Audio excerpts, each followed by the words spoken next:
Magandang umaga po sa lahat. Ang iyong paglingkod ay dito po sa Iglesia Pilipina Independiente.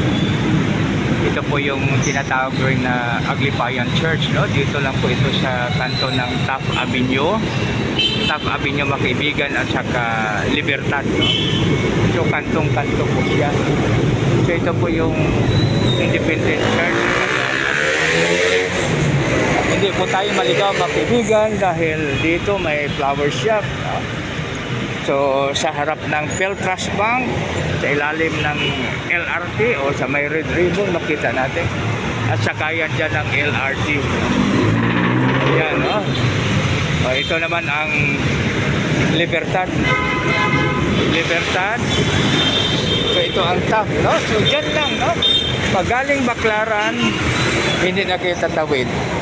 Pagaling Divisoria o kaya Maynila, tatawid po kayo. At ito ang daanan.